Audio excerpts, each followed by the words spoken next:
ఆంధ్రప్రదేశ్ ముఖ్యమంత్రి చంద్రబాబు నాయుడుపై జగన్మోహన్ రెడ్డి చేసిన వ్యాఖ్యలను గ్రామీణ అభివృద్ధి కమ్యూనికేషన్ శాఖ కేంద్ర సహాయ మంత్రి డాక్టర్ పెమ్మసాని చంద్రశేఖర్ ఖండించారు. శంకర్ విలాస్ వద్ద గల రైల్వే పోర్షన్ డెమాలిష్ పనుల్ని స్థానిక మేయర్ కోవెలముడి రవీంద్రతో కలిసి గ్రామీణ అభివృద్ధి కమ్యూనికేషన్ శాఖ కేంద్ర సహాయ మంత్రి డాక్టర్ పెమ్మసాని చంద్రశేఖర్ శుక్రవారం పరిశీలించారు. అనంతరం పెమ్మసాని చంద్రశేఖర్ మీడియాతో మాట్లాడారు. జగన్మోహన్ రెడ్డి కష్టాన్ని తెలుగుదేశం పార్టీ చంద్రబాబు నాయుడు చోరీ చేస్తున్నారని మాట్లాడటం సరైన పద్ధతి కాదని హెచ్చరించారు. పూర్తి వివరణ ఇవ్వకుండా జగన్ సగమే చెప్పి వదిలివేశారని మండిపడ్డారు. అసలు ఏం జరిగిందో ప్రజలు కూడా తెలుసుకోవాలని అన్నారు.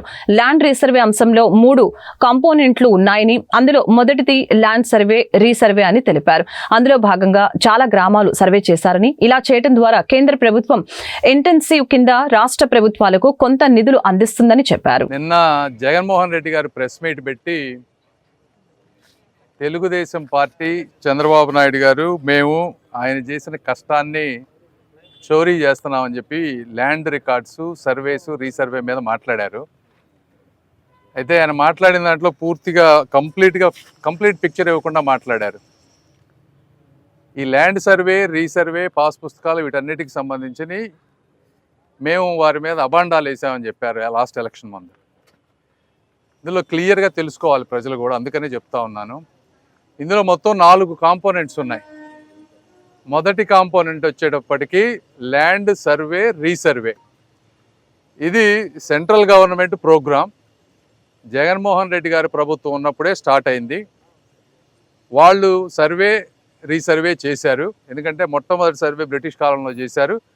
ఇప్పుడు వాటన్నిటిని మోడర్నైజ్ చేసి వన్ టైం డిజిటలైజ్ చేసి యాక్యురేట్గా చేయాలనేది చాలా విలేజెస్ సర్వే చేశారు. ఈ సర్వే చేసి డేటా అంతా కూడా సబ్మిట్ చేస్తే సెంట్రల్ గవర్నమెంట్ నుంచి ఇన్సెంటివ్గా, అంటే మంచి పని చేస్తే గవర్నమెంట్ డబ్బులు ఇస్తూ ఉంది.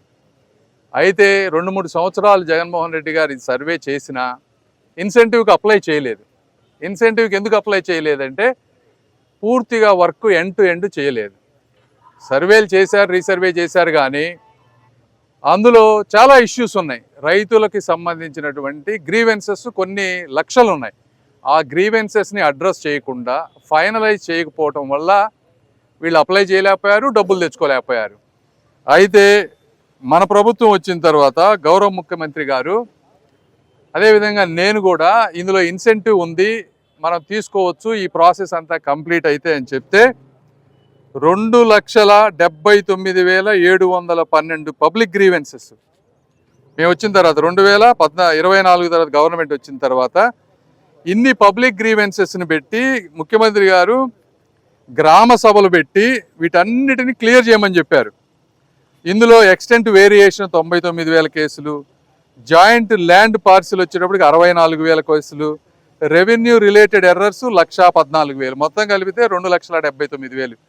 ఈ కేసులన్నీ మేము సెంట్రల్ ఇక్కడ కోఆర్డినేట్ చేసుకొని రెవెన్యూ డిపార్ట్మెంట్లో క్లియర్ చేస్తే అప్పుడు అప్లై చేసాం ఇన్సెంటివ్కి. అక్కడ ఇచ్చిన మొత్తం నామ్స్ అన్ని ఫాలో అయిన తర్వాత